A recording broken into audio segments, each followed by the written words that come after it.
Hey everyone, you are listening to the Self-Awareness Journey podcast. This little banter is about a car ride long and features your hosts, JJ Parker and Melissa Albers. JJ owns a tech company and Melissa has been a coach working with influencers for the last 18 years. When I was 21 years old, I was excited because I got a credit card invitation in the mail. And I didn't really know much about credit cards at 21. So I thought, what could go wrong? It was a Discover card. And at the time, you could go to a Sears store. I'm so dating Watch myself. yourself, yeah. And you could take out cash from this credit card. Well, this sounds like a very magical thing for you as a it's a good combination. 20-year-old. Yeah. So I went to Sears and I took out several $1,000s. I maxed out the card actually, and I took that cash and I went to Florida with my best friend and roommate, Karen. So this sounds like super good financial decisions as a young adult. Exactly. So why did you do that? Did you not understand the mechanisms, how credit cards worked? You just thought hey, this is cool. This thing, I show them this piece of plastic and cash goes in my pocket. Yes, and I can do whatever I want without any consequence. So as we've always talked about maturing over the years, and I've done the best that I can with what I had to work with, I really got in a lot of credit trouble. I had really bad credit for about 2 years or maybe even 3 or 4 years. I can't remember. But being young, oh my gosh, I was not aware of the consequences of my behaviors. So that's not a real great way to start out your young adult life, right? No. Being, not really understanding how the world works, being saddled with a bunch of credit card debt and kind of getting off on the wrong foot. Exactly.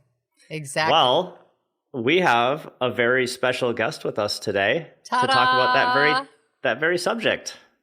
Welcome, Ben Lampron. In fact, he's our first guest. Yep. So Ben wrote a book called Jumpstart Your Future. Yes. Morning, JJ. Good morning, Melissa. Hi. Hi. We are really excited actually to have some conversation about Ben's topic because we've been talking about having a guest on for a long time, and Ben just released his book. It was released on April 6th? April 6th. April 6th. And there's so many good things to talk about in here. We just thought it'd be fun to have you on this morning and talk about some of the topics of this book. Yeah, I'm really thrilled to be here, Melissa. The book was written with young people in mind. Through my career and my personal life, I have a lot of impact and connection with young folks. And they're just thirsty for knowledge. So I took the things I've learned in my career and put them in a book, and I'm really excited to share them. That's awesome. And I have read the book, and I was saying, boy, this book would have been really helpful for me had I been 21 when you wrote this book. So Ben, can you just give us an overview? What is Jumpstart Your Future? What is the book about? Yeah, sure. So when I think about the book, JJ, I want to take what's kind of in my head and the lessons I've learned throughout my personal and professional life and be able to help the folks that are graduating now have that information and data today. So they don't have to learn through the school of hard knocks and learn over years. They can put those things into play immediately. I cover everything from personal finance, relationship building, and talk a lot about career development. And I think those first few years of someone's career from, let's say, age 22 to age 30 are so critical in terms of building the base in those three areas. I think being able to share those lessons now so they can use them when they're 22 and not find out when they're 30, I think is just a huge boost to their life. So Melissa shared one of her hard knock stories, and you just alluded to maybe you have a few in the book. Do you want to share one with us? What was one of the lessons you learned as a young person? Sure. This is kind of an interesting story, but one activity I did, JJ, early in my life is I was a boxer. So through college, I followed in my father's footsteps. He was a world-known trainer and a boxer himself. So I decided to give the sport a chance. And I was pretty successful. I trained hard. I won quite a few fights. But really what happened at the end of my career was really tough for me today to even consider. As I was sparring in one of my training sessions, a kid beat me up pretty good. And I wasn't really ready for the night. And took quite a few shots. And literally in the middle of a round, I stopped fighting and I walked out of the ring forever. In the middle of a round, in the middle of a training session, in the middle of a whole night of training. Mm. And frankly, that's carried with me for years in terms of one of life's lessons that you can't end things that way. My father didn't deserve that. I didn't deserve that. The sport didn't deserve it. And if I could go back and do that night one more time, I would finish the round. I would finish the night. And, if that's the way I had to learn that lesson, well, I learned it. But you know what, JJ and Melissa, you have to finish what you start. You have to carry the ball to the end. And, I'd never let that happen again. So it was really a strong lesson for me in terms of my personal and professional life. That's super interesting. Like this idea that, that you as an adult are carrying with you. I don't know, maybe you want to call that a regret, or at least you're carrying with you emotion that happened to you a long time ago, right? So this idea that some of your choices as a young person might really affect you emotionally for your entire life. Yeah, and what I was just thinking as you were talking, Ben, is I think at that age there's so much emotion that we think is more immediate. Like we don't have the awareness to see how something can happen, and depending how we handle it in that moment, we don't have the awareness to understand that it will carry on for so much longer. And it had such an impactful story because it can happen with something like a sport, like you're talking about. It can happen with a relationship. It can happen with your interaction with a teacher. I mean, there's so many places where that could happen. Yeah, and some of those moments that are just they're so short or so fleeting that you don't realize the impact at the time. And as I got older and older, that really, really bothered me, and such to the point where I'm still trying to make it right. So I trained today, and I'm trying to make that memory a better one. But at the end of the day, sometimes we're hardest on ourselves than anyone else is. Did anyone else in the gym that night remember that story? Probably not. But certainly it had an impact on me, both good and bad. Yeah. What do you think is, if you were to put that in a capsule, what would you say was your biggest thing that you learned from that experience, and that because you've told that story in your book that you hope other people will take from that?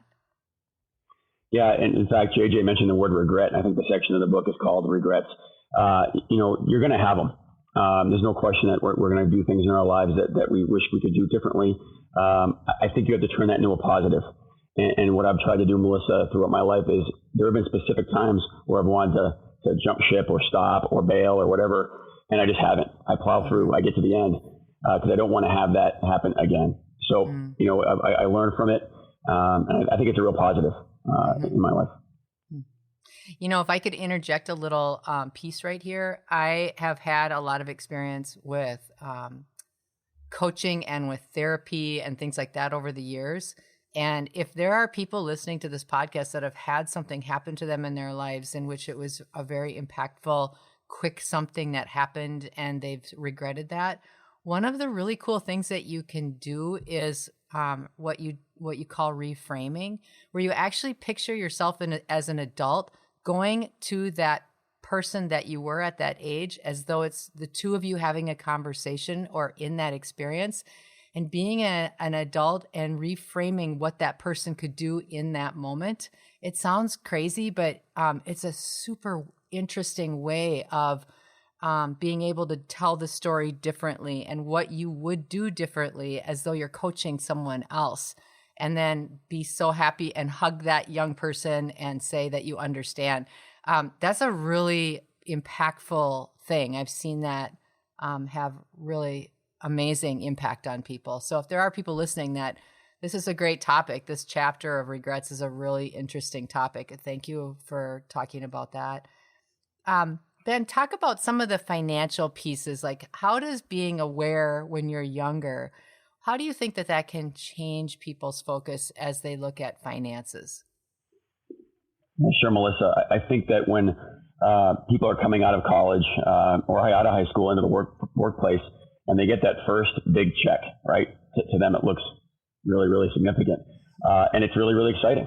To some, that might say, well, this is more money I ever thought I would ever have. Some might feel like, wow, how am I going to make ends meet? Either way, I think being self-aware of where you are in the moment is critical, because that determines how you allocate those funds. You know, really, where am I? What's my debt load? What does my investment strategy look like? Where do I want to be in 5-10 years? Do I have a family? Really taking an honest inventory of where they are today and where they might want to be in the future. I think just being aware of that situation gives you authority and power over yourself and over the situation. So I think in my book I talk a lot about just kind of taking stock, really being honest with myself of where I am. How did I get here? Don't judge myself. I am where I am. And then really, really say, hey, it's a starting point today. It's the first day of the rest of my financial life, and I can take real clear, concise steps to make things better. So I think that's kind of the thing that folks have to do. Get in a quiet room, do an honest assessment, and really take stock. I think you have too on your website at benlampron.com. I think you have some tools, right? Like some easy spreadsheets or easy ways to take some inventory. Right, Melissa. I mean, I'm 48 now. I had to think about that. Youngster. And you know, ever since I was young, I've used the exact same tools. So it doesn't have to be complicated. It doesn't have to be any more complex from young to older. It's simple math. Money in minus money out equals, surplus or deficit, and what the case may be. So I really believe in just being honest with yourself and being really diligent day after day, week after week, month after month, understanding where your dollars are going, understanding what you've done with them and what you can do in the future. Having that sort of discipline is really the number one key to financial health, in my estimation. So, Ben, I've got a question for you. So, like this book, the book, right, and your desire to coach young people and make some of these more like pragmatic financial decisions and understand how their actions affect their future and everything. My first thought is like there's going to be like a chunk of the young people who actually think in this way, right? Like they actually are a little bit like, okay, yeah, I got to probably figure it out, right? And they might seek a resource like your book, which has got tons of tips in. My question to you is like, how are you reaching the young people that aren't really that motivated or self-aware that they should be thinking about these things? Yeah, I mean, I think there's there's many types of people, but if you want to split them between the folks that are immediately interested or not, I really tried in the book to put some anecdotes and personal life stories that share how that might impact them. If you write a book with a bunch of equations or techniques or approaches, it might be boring and might not want to catch their attention. But I really try to drive on real life experiences and how they impact those individual topics. JJ, I kind of think of a couple of areas where I've really seen this in action. Through my life, I've been a coach in a lot of youth athletics and remain involved today with a few teams. So I have a lot of contact with some young folks there. And the mentoring I do at work, there are folks right out of school that I deal with on a daily basis. And I think I've really tried to connect with them on a personal level to understand what drives them, what's their emotional currency, and try to relate these stories to them in a way that resonates with them. Everyone is different. Everyone's coming from a different set of backgrounds, from a different socioeconomic category. So I think one size does not fit all in terms of sharing this knowledge.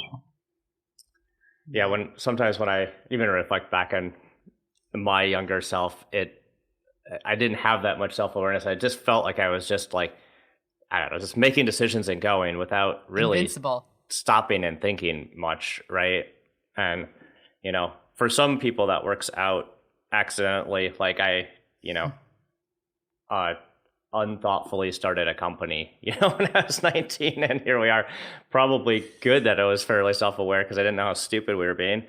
But others, it does cause some permanent, life challenges, right? Well, JJ, I think between the ages of 22 and 30, like to me, that is just a huge time of life. You mentioned, kind of icebergs that people could hit and really set themselves back. But even if that's not the case, if they've just lived a normal, non-eventful life until they're 30, that 8 years financially and professionally in terms of career development, you can never get those back. And it just multiplies over the next decades. So I think hitting the ground running right out of school or even beforehand, my kids get these lessons all the time. But before, so they're off to a good start, kind of before they graduated. But being ready to go is a huge thing. So you don't waste those years because, as you know, with money, career, time is what matters. We should have a future podcast episode where we have your guys' kids on, and I just ask them what's it like to be like the son or daughter of a coach? Well, JJ, Melissa might share this as well. I have three children, and they're all completely different. They've all taken to this book and the information in completely different ways. So it's kind of just a microcosm of society in general.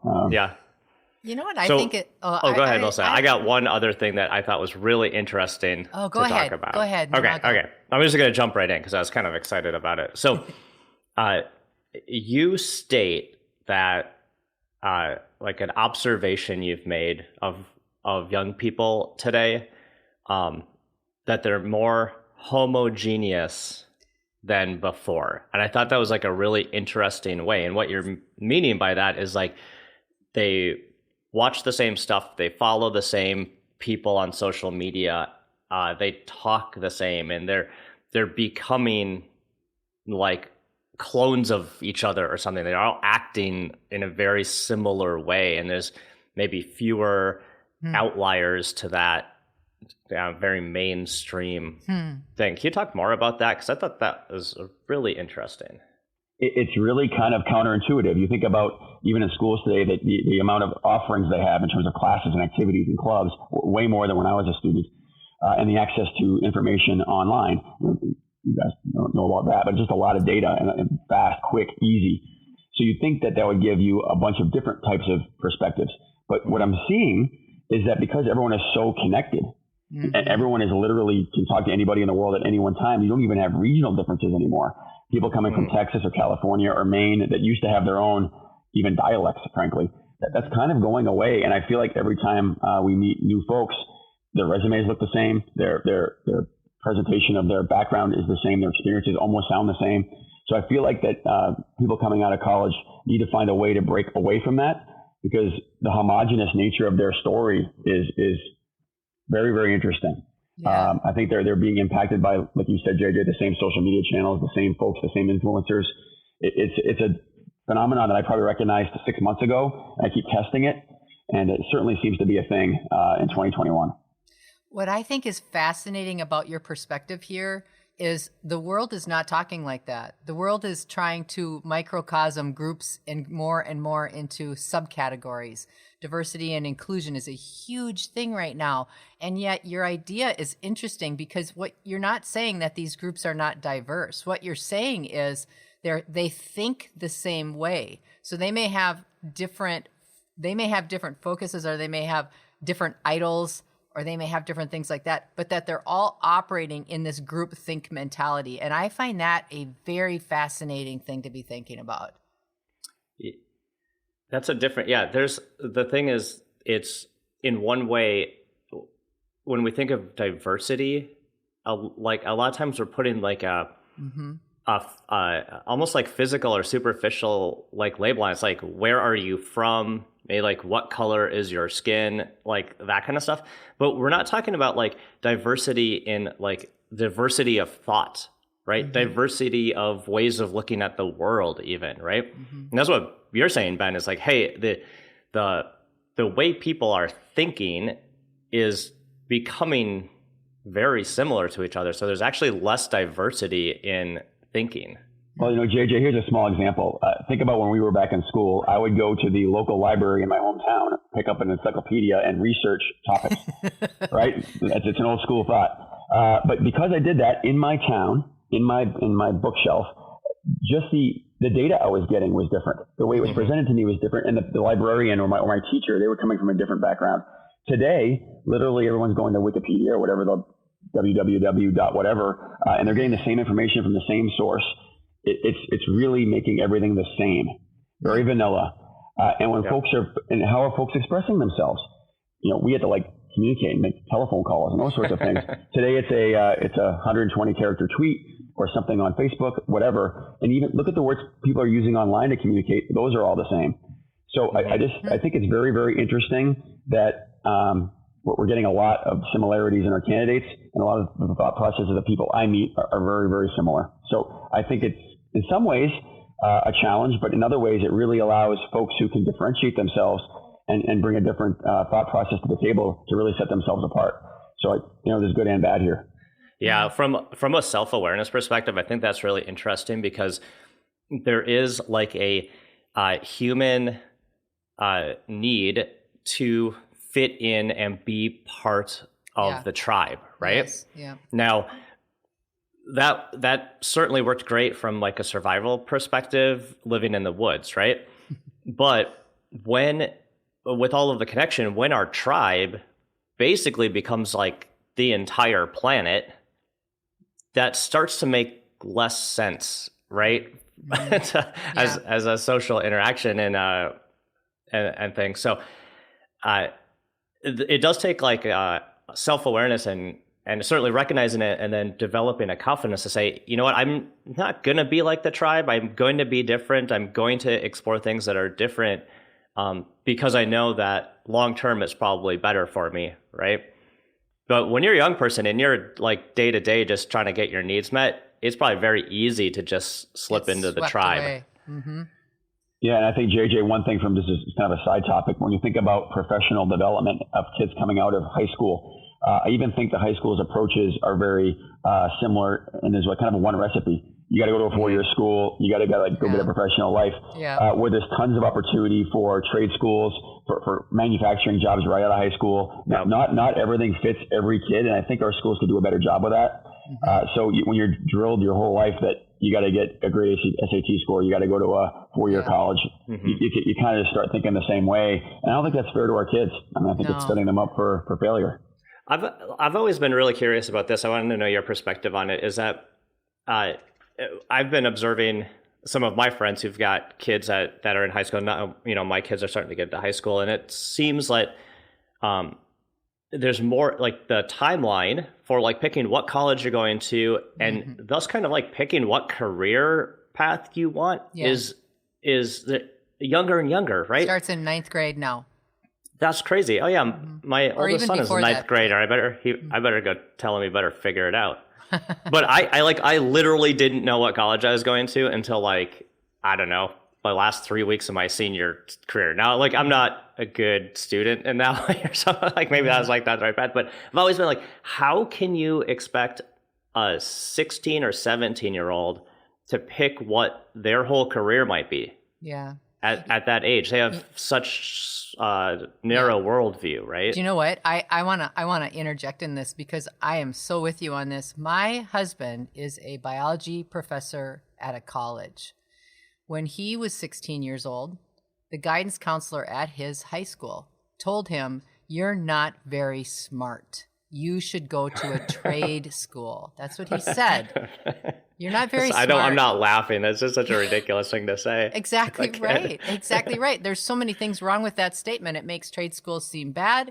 It makes it sound like it's a secondary thing. And trade schools actually can produce some of the highest paid people in America today.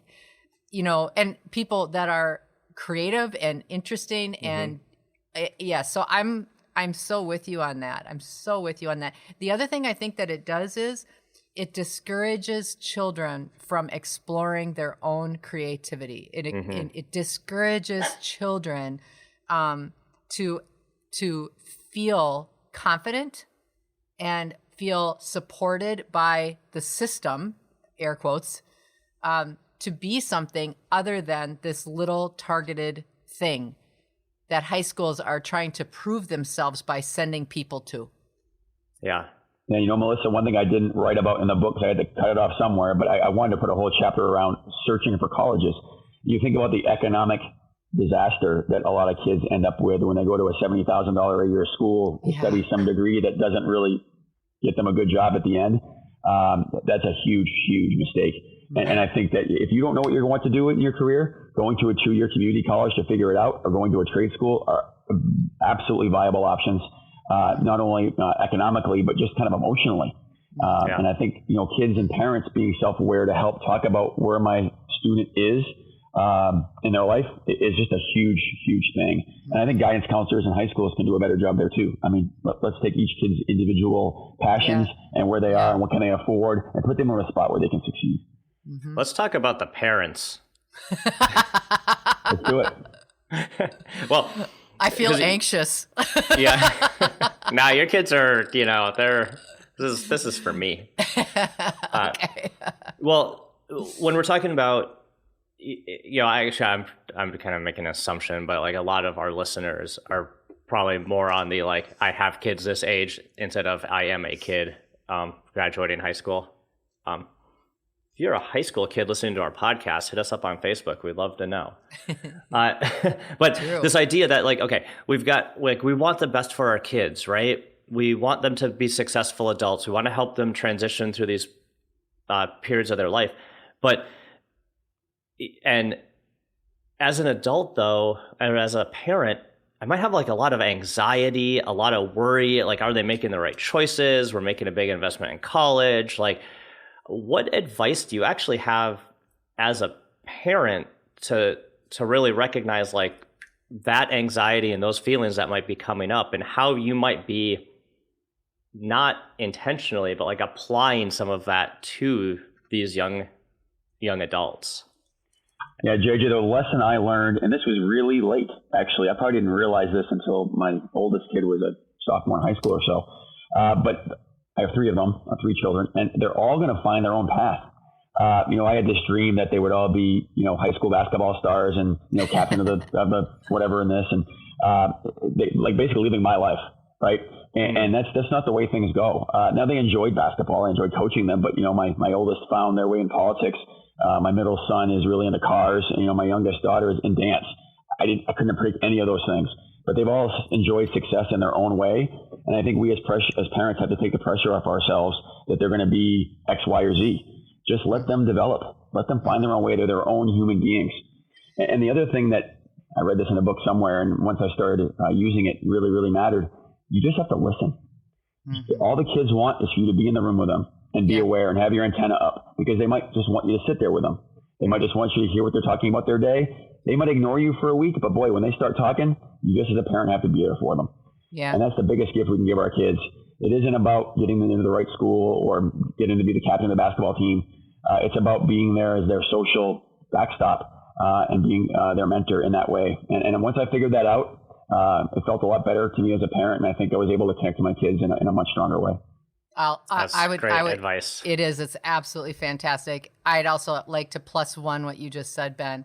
When my children were in high school and I was having a lot of anxiety about the stuff that was going on for them in school, there were drug opportunities, there were the popularity issues, all of these things.